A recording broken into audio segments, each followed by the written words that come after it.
The International Association for Near-Death Studies presents NDE Radio, a weekly exploration of near-death experiences and similar encounters with the other side. Now, here's your host, Lee Witting. Welcome once again to NDE Radio with me, Lee Witting, whether you're listening by podcast, on TalkZone, or through the archives of our ad-free shows on our YouTube channel. Today, we bring you a remarkable story of tragic loss and sacred gain.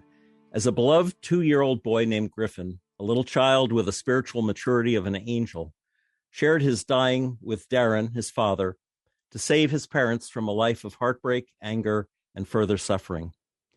This is also a story about the spiritual importance of family life and forgiveness, like no other I can remember presenting here on NDE Radio. Darin, his wife Jennifer, daughter Elena, and son Dylan live in central Pennsylvania, where they run a family business going back more than 50 years. Darin grew up not really knowing God or wanting anything to do with Christianity after watching Christians behave as some of the worst people he encountered. And when his oldest son Dylan was growing up, he prohibited him from going to church with his friends, despite Dylan asking to go.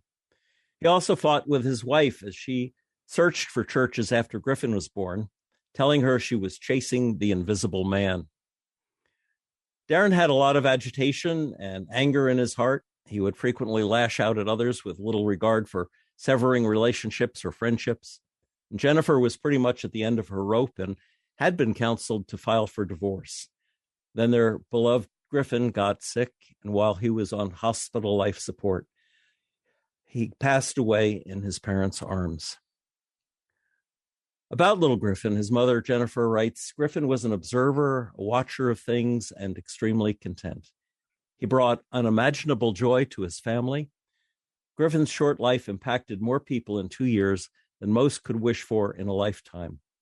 Griffin's life and what happened to his dad during his final hours continues to impact people today to come closer and rest in the hope of Jesus. I thought it might be helpful to listeners with family relationship problems or suffering from the loss of a child themselves to have Jennifer herself describe the state of their family before the miracle happened. So, Jennifer Hamm, welcome to NDE Radio. Thank you. It's good to have you here. And thank you for doing this part of the show, which in some ways is the most difficult. Tell us the state of your family before Griffin's departure. Darin and I had been married for quite a few years, and it was a difficult marriage. It was getting more difficult as time was going on. Darin, like you explained, was very agitated all the time. He had a lot of stress on him with work, and he was just angry. He lacked forgiveness. He lashed out at people regularly. There was more times than not that I was always walking on eggshells when Darin was around. He would get in an altercation at the grocery store. He had told off every single member of my family from one point or another. And it was just very, very difficult to live with Darin at that time. Wow. And then, of course, Griffin's sickness didn't help at all. I mean, that would have been totally upsetting under any circumstances. Yeah. Yeah. We were basically in shock at what had transpired because Griffin was just completely healthy. He had never been sick a day in his life. And we had him to numerous doctors and just were really shocked to find ourselves where we were in the hospital dealing with what we were. Yeah, I'm sure. Mm-hmm. Well, I wonder if you could talk a little about your experience and the good advice from your counselor, because after Darin had the benefit of a shared death experience. Yeah, you had the story of that, but not the blessing of it as such. Yeah. So, and you continued to go to a counselor and be depressed until he gave you some good advice that you followed. So, tell us about that. Yes, this counselor was actually the same counselor we had seen for our marriage. He was a Christian counselor. And when we showed up there after this had happened, he was like, knew that we had already had problems. But ironically, at that point, our marriage was the least of our problems. We weren't there really for that at all. Mm. And we had been going, and I mean, I feel like I reached a point, I'm not real good with times, but it could have been a year or two after Griffin passed.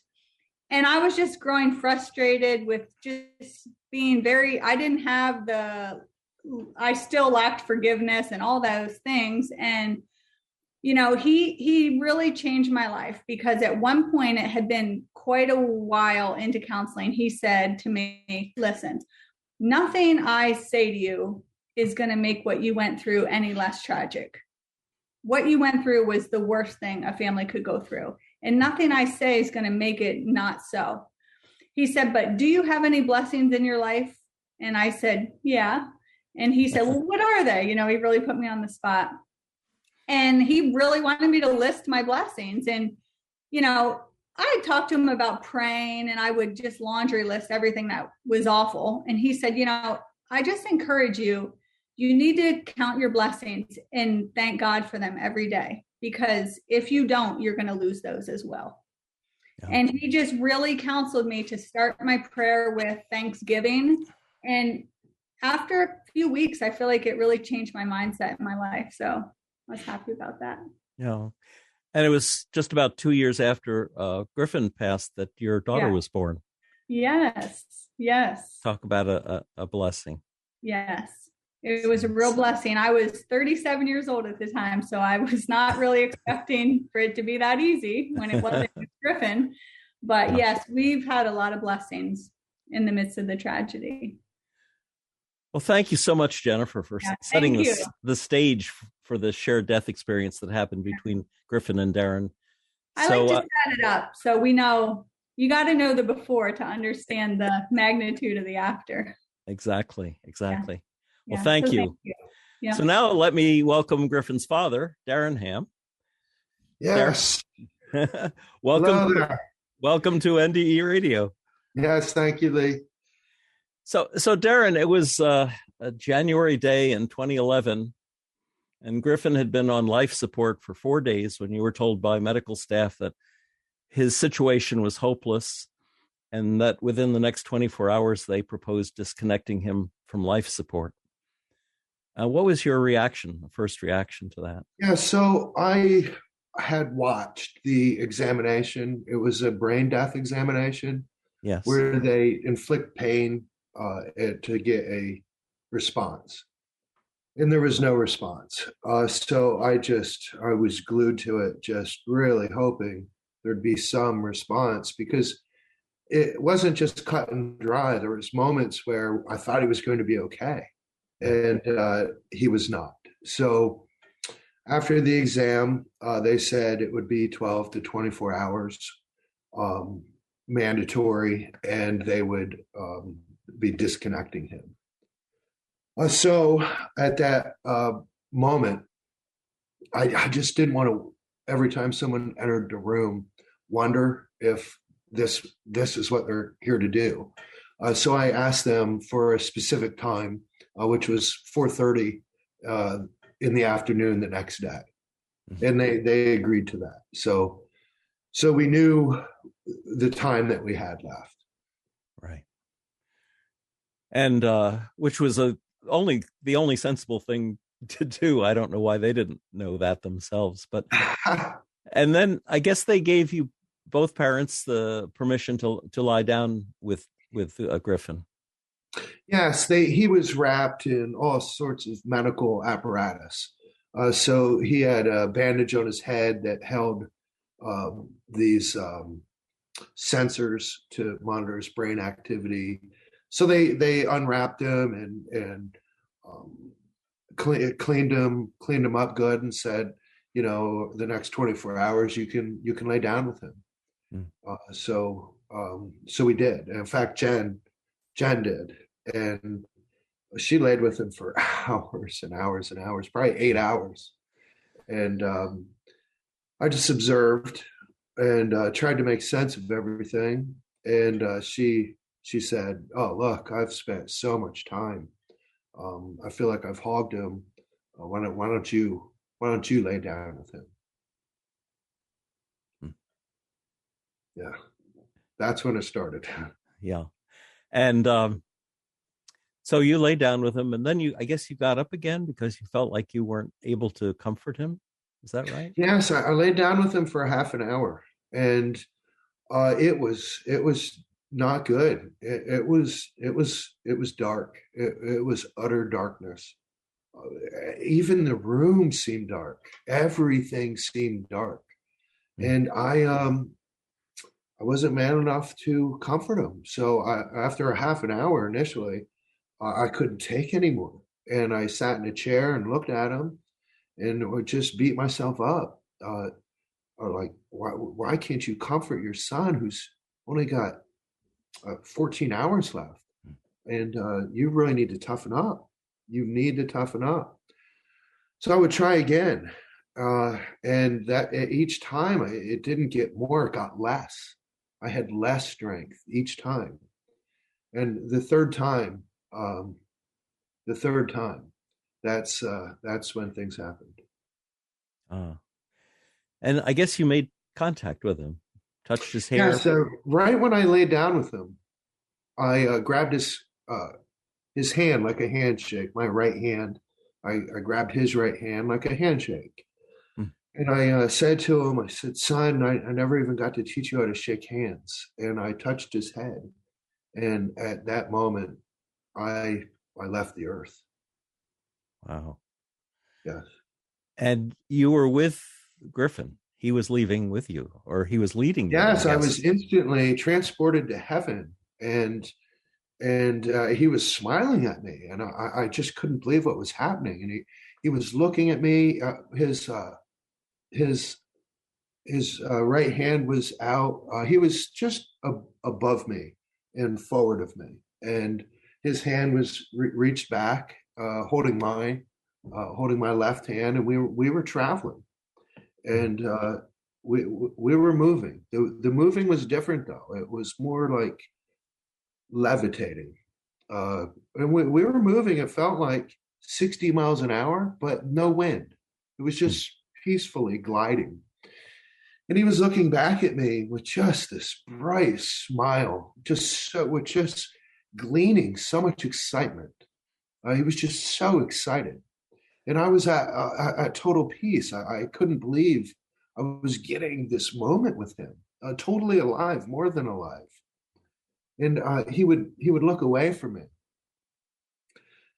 And I wouldn't be doing well. Instantly, I would not be doing well.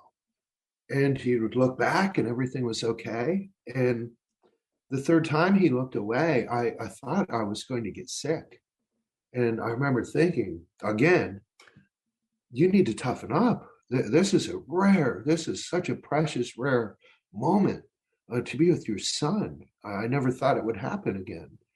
And at that moment when I thought, don't get sick, he looked back at me and kind of chuckled. And I knew that he knew my thoughts at that point, and he had sent to me, not necessarily audibly, more telepathically. He sent to me, "You're not sick," like I was goofy for thinking that I was sick. And I knew everything that meant, and I was aware instantly that I had intelligence there that I don't have here. I don't know scientifically what they say the use of the brain is, but I knew I had full use of my brain. So when he said, "You're not sick," I knew every shade of what that meant. I knew physically, I knew spiritually, I knew everything that meant. I knew that I was outside of pain. I was totally void of any suffering whatsoever. And I couldn't translate until they told me what was going on, that I was having painlessness, a total painlessness. It sounds like when he smiled at you, when he turned his face to you, you could feel the love, not only his love, but God's love. Oh, that is what communicated with me. Yeah. And that was what Griffin had communicated was, you're not sick. And I knew all the shades, and I knew also what it didn't mean. But then the atmosphere, I couldn't see anything. I could only see blue. I could see blue, and I could see my son. And I could not see anything else. But the atmosphere was just this blue. I wore this sweater today because of the blue. It was a special shade of blue that just totally encompassed me with such love that was so profound that I don't find it describable. I can only say the most loving human you've ever met wouldn't reach the radar on the love that just encompassed me everywhere, just saturated. I'm choking up just even considering it. Yeah. It's beyond words, especially a guy like me. Coming from an atheist background like you. Everything. This must have been, what was your first thought when you first left your body? Did you have a philosophical, I don't know, awakening? No, I was mostly just focused on the unbelievability that I was getting to communicate with Griffin. And he was alive in the flesh. Yes. After all that wretchedness, especially the brain death exam was just horrid. Just horrid. That after there was no hope, the hope had just begun. The hope was just getting started. At the point there was no hope. And so I was just focused on that until the atmosphere got me. And then the atmosphere, which was God, was communicating with me. Now you had a life review of sorts, didn't you? Even though you weren't the one that was dying, but you had a life review. Tell us about that. Yes, early on, right after Griffin gave me the "you're not sick,"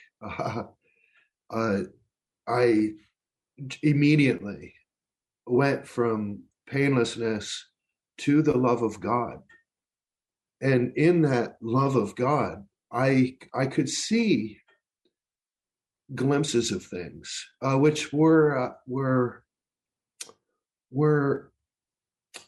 done very lovingly, but very sternly. They were unnegotiable. They were absolute truth. And I saw myself, I had fired an employee that week. And I could see the situation clearly. But I could see, again, every shade of the situation where on earth, in business, it was justifiable, totally. And that's how I saw things. I didn't see things any other way until I had that life review. And I could see that situation, and I could see undoubtedly God, even though I didn't believe in him, working in my life. And I could see myself really messing things up. And I could see myself, and not just this employee, but everyone in my life. I could see myself just using them for just my own selfish purposes. And I could see what was supposed to happen. And I could see how he was bringing all these people into my life for me to care for them, not to further usefulness, to care for them and love them and help them. And I wasn't doing that. I wasn't doing it. So what seemed right on earth, in my own eyes, was very wrong, very wrong. Yes, and it was clear. But totally loving in the way it was done. Totally loving. You said, I think, at one point that you had all sorts of knowledge downloaded to you, but you were only allowed to bring back certain items. But yes, from time to time. At that point, did you have a feeling for eternity and time? Those big questions. Yes, I could see time. I knew I was outside of time. I knew that supernaturally, that I was outside of time. And I could see Griffin. I could see him at 2 years old. And I could see at 2 years old what he had accomplished was immense, more than most people would ever accomplish. And I could see if you live to 100 years old or just till 2 years old, that and where I was, there was utterly no difference. Really just no difference in that period of time. Encompassed with all of eternity, not much difference. Not much difference. And I could see, and I haven't even really spoke this before, I could see all of life as just a spark, just a quick flame and then out. Just so, I remember when I was back that I thought, wow, we better make good use of our time here. There's not much time. None of us have much time. So yes, the eternity was utterly clear, although really hard to explain. All the things that I was learning were very hard to explain. Very hard to explain, minus the selfishness. That's easy to explain. Yes. That's wretched. And the other things were difficult to explain, like the love of God, the absence of time. Very, very difficult. But you had the sense that you understood it at that time. Oh, I understood it absolutely clearly, crystal clear, with no exception. There was really not a mystery. No mystery at all. The mystery was solved. And while you were only seeing blue, you said that Griffin was seeing other things. Yes, it was clear to me at one point, about halfway, that I thought, wow, I believe he's been here. And he knows things that I don't know. It is as if he had been there forever, really. Mm-hmm. And I was just there. And I knew when we were traveling that we were passing through beauty that was majestic. However, I couldn't see it. But I sensed deeply that he could sense it or see it. And I believe we were heading to a destination. We were just aimlessly traveling, like it seemed to me. We're just passing through blue. And I knew we had a destination. And I think you also said that Griffin was trying to introduce you to someone. Yes. At the very end, he paused. I don't think he knew that I couldn't see. I think he thought I could see everything that he was seeing. And at this point, he knew then that I couldn't see, and that he was so excited to introduce me to, obviously, Jesus. That was the purpose. And he then knew that I couldn't see him. And he paused and looked away from me, and I couldn't hear what was said, but he had communicated with Griffin. So I think he asked Griffin, now's the time to ask. Yes. Yeah. And then he asked you a big question. Yes. Yeah, he asked me the biggest question I think a parent could be asked. And I knew when he asked, can I stay? I was certain I could say no, and I was certain that he would be back.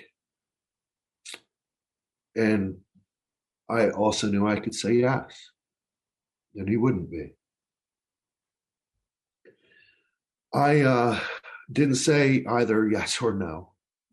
I looked at him and I said, wow. Wow. It was beyond yes.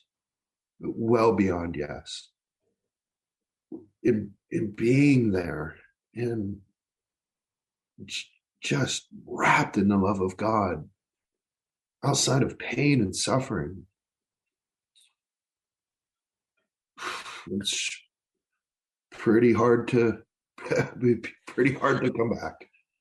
Well, and that was your love for him coming through, because how could you deny him the love of God by saying no? Yeah, so it was clear then that Jesus loved my son more than I could ever possibly, more than possible for any parent to love their child. And we're all loved. I was loved that deeply. Yes, we all are. And I guess that the word wow was what brought you back. Yes, that was the final thing, right when I said wow and looked at him as, of course, you can stay. Then I was immediately back and I was shaking his hand, and my hand was on his head. And I remember I looked at the clock, and it was 3:34 in the morning. So then that had not, the peace that I had not left, though. A lot of the communications and memories I had didn't leave. In fact, many still haven't. And now he was there. He was going to be on life support for another 13 hours, I guess. Do you feel that his soul, though, had remained in heaven at that point? Yeah, so it was clear. It was certain to me being back. After I'd looked at the time, I immediately looked at the time as how much time is left, because it seemed,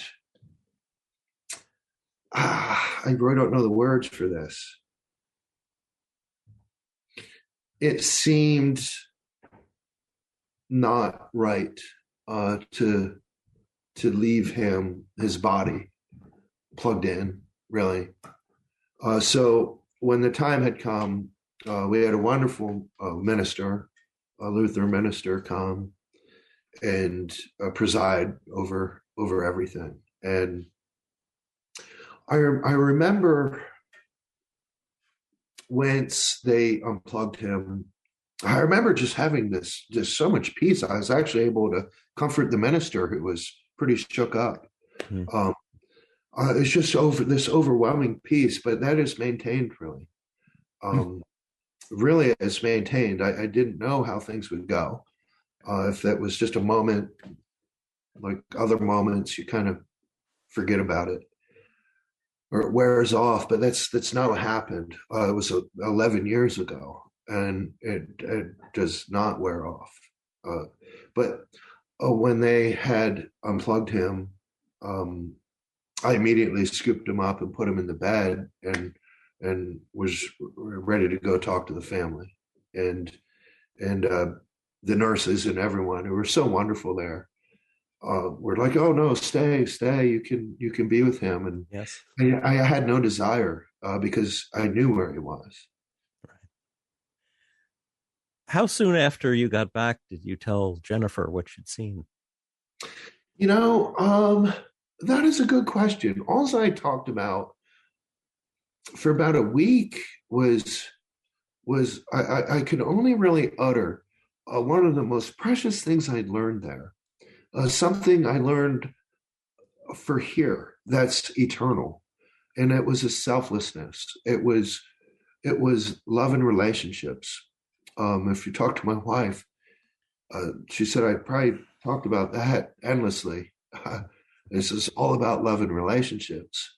Those things maintain. And I even remember going back to heaven. I remember just being in that love that was so deep that I could picture my most bitter enemies on earth and how I could spend all of eternity with them, endlessly, just loving them and talking with them and sitting with them, and how easily and enjoyable that would be. We're on earth a little harder, but not so difficult with that change.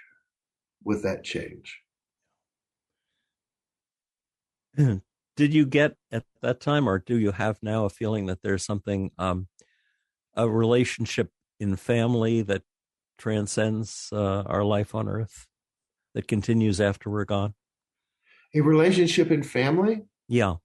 I just knew that not just in family though, but in friendships with just even slight acquaintances. Right. That it's an interconnectedness, an absolute interconnectedness. Some people who believe in reincarnation talk about family members being reincarnated into the same family, but with different roles. The father would be the daughter, or the mother would be the sister, or in other words, to play out all of those connections. I don't know about that, but yeah, I didn't see that there. No, not at all. So how soon did Jennifer notice that you changed? Instantly. She would be the one to talk to on that. Everybody was really shook when I came out in the waiting room. Everyone was there, family was there, friends were there. It was just packed, and I was so strong that I was giving speeches about how this is all about love and relationships, and how that moment would change things forever, and it didn't have to be bad. And knowing the way you'd been, did they think you'd lost your mind? Most of them converted immediately. Really? Yeah. Yes, where my father was really a John Wayne type character. I don't know why I was so brutish and a fighter. I'd always just been. And he was like a John Wayne character, where he was so strong and so loving. They had adopted me. And both my parents were just so strong and loving, but not in a weak kind of way. He was a real man, but he unfortunately was raised very poorly. That's, I think, where a little bit came from. His mother was a very, very cruel Christian, and actually had kicked him out of the house. He was young, very young, and was just kind of lived on the street and made his way. And so he immediately, I think of just a couple days had gone by, and we went to church as a family, all of us. Wow. It just in that change and moment, a lot of it was just so profound that I changed, because people knew me. I don't know how the story sounds or comes off, but if you knew me, everyone kind of knew that the person that was responsible wasn't going to end up too good, and for the opposite to happen. It was made believers out of my entire family. So.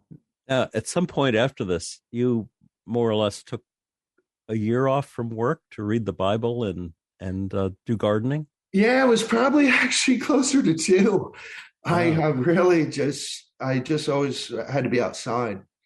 And I had gone to the store and bought a Bible.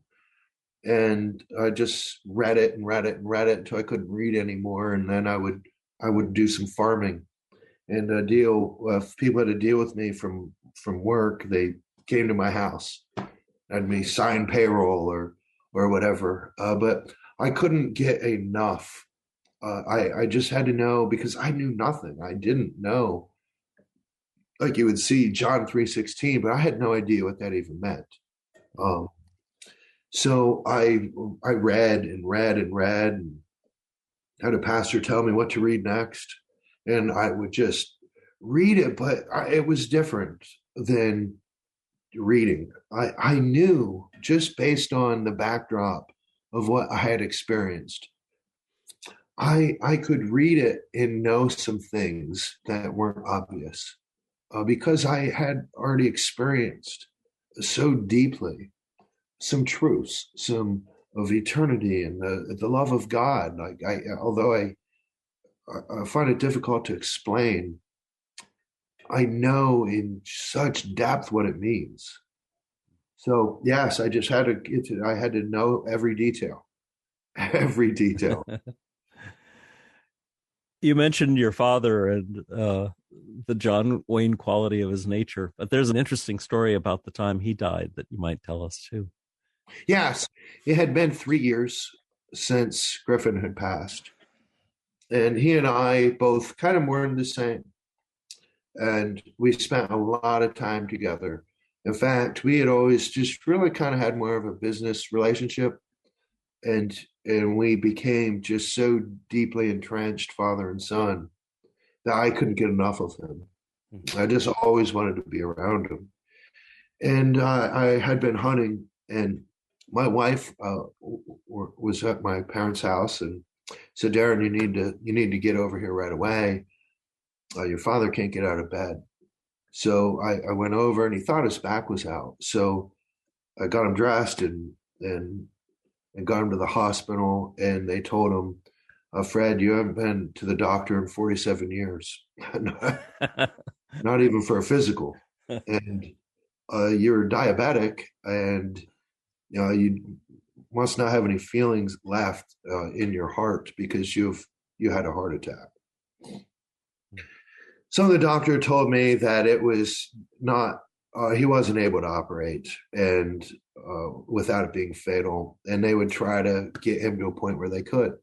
So I spent a few days with him, and they were going to operate, but he had some fluid on his lungs, and they couldn't. And I stayed with him till late, and I went home to get a couple hours sleep. And I told him, I'll be back at 5 a.m.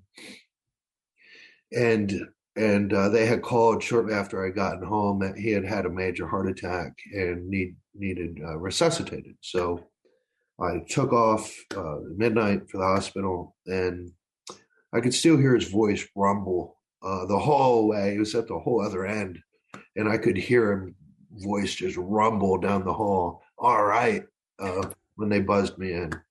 Like, "Hey, bud," and I said, "Hey, Dad, I'm going to pray and you rest because they're still going to operate." I confirmed, and he fell right to sleep. And in the morning,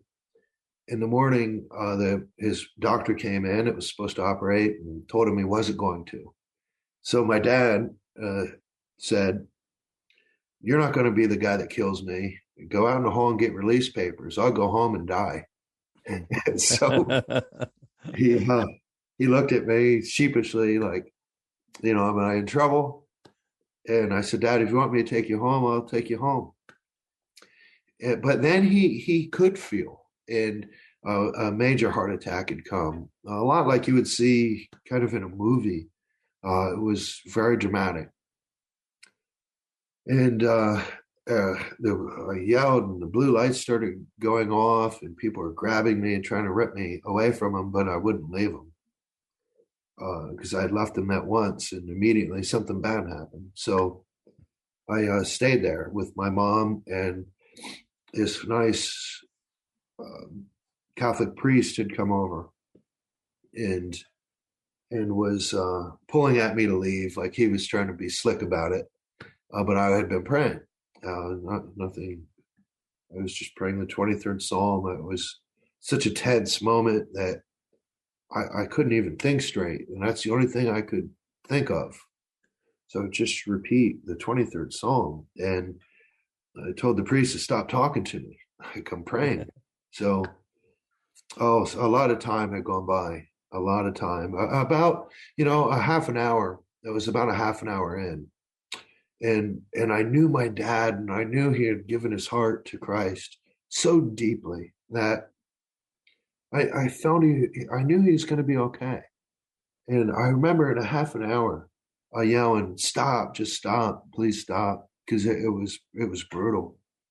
But they didn't stop, and another hour and 15 minutes had gone by, and it had been an hour and 45 minutes of this, and they just stopped, and everyone cleared the room. The main doctor, the head of cardiology, came over to me and said, "Look, I could hear you praying, and I hate to be rude to you, but I need to be honest." She said, maybe 4 minutes, your father could have made it, but he's brain dead, and he always will be. So if there's someone here would like to say goodbye, it's time to do that quickly, and it's time for this to be done.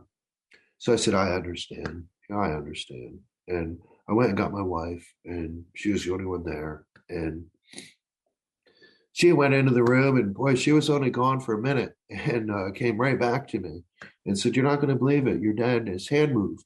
Your mom had said 50 years of marriage this year, Fred. It would have been 50 years." And I went into the room, and the main doctor there was giving my mom the same talk about nerves and how that works, and maybe a couple minutes, but this is hopeless. And I listened to her, and something had just come over me, and the Holy Spirit, apparently, because I screamed in front of the priest and the doctor and my mom, and I screamed, "Dad, you died. Are you with Jesus?" And his eyes opened right up, and he started looking at me. And he squeezed my hand for yes. I looked over at my mom and squeezed her hand once for yes, and looked back at me. And the doctor just started yelling out loud, "Oh my God, it's a miracle, it's a miracle." And the priest started talking to her, because he was a real talkative guy, and was saying, I've 15 years, I've never witnessed this miracle. And they were talking, he kept talking, and my dad was looking at me, and I said some oddest things. It just made no sense. But I said, "Could you see the prayer in heaven?" And he squeezed my hand once for yes, and looked over at my mom and did that too. He verified, like, you were hearing our prayers. So, and he looked back at me again. And I said, "Dad, was Griffin with you and Jesus?" And he started getting out of bed. And he sat right up, and I stopped him. I was like, "No, Dad, they really broke you up bad." So the doctor grabs me and rips me off and says, "No, this is a real miracle. Let him go." And he sat up and shook his head, up and down for yes, and looked at my mom and did it again. And then there was a little bit of other communication, no more questions or answers, but he asked me to have him operate, and he had made it through the operation, but all that CPR he had succumbed to. His blood pressure wouldn't restabilize, but rest assured, I know where he is. He came back and told me. Well, you shouted quite loudly, I take it. Yeah, I don't know. It was not a normal thing to do. Well, no, not in hospital protocol, but no. in some churches, Yes. That kind of shout works very well indeed. Now you came back with some gifts, and I wonder if you could tell us about some of that. Oh, yes. One gift that some normal ones and one not so normal.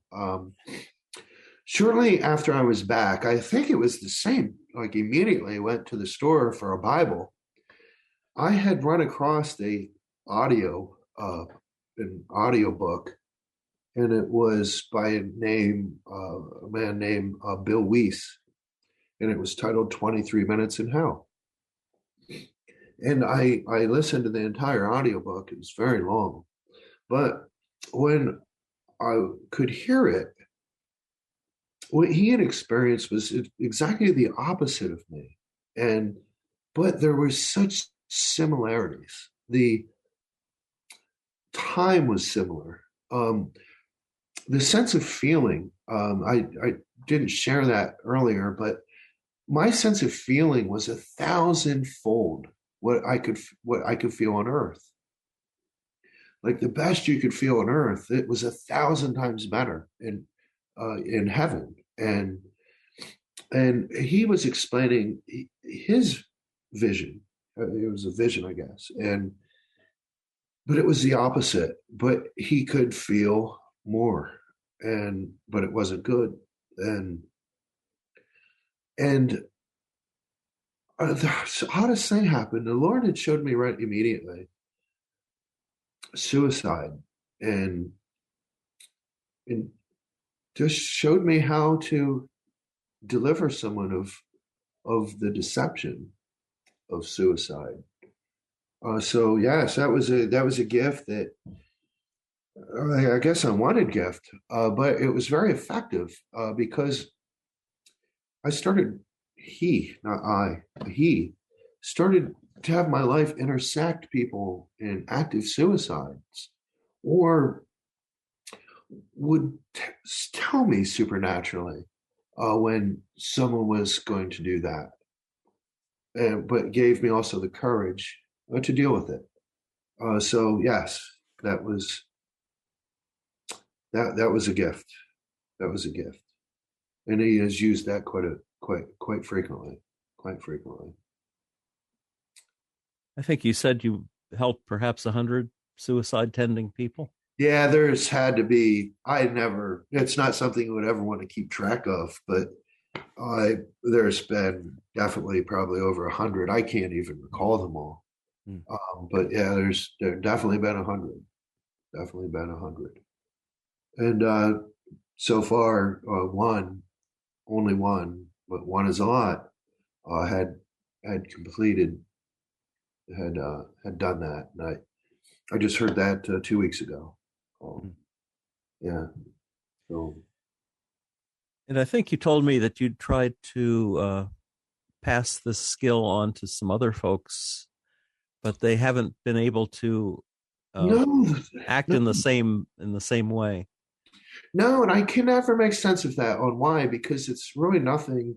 In the very beginning is a little bit of just, loving and forming a relationship, and maybe God will speak to you a little something that will help.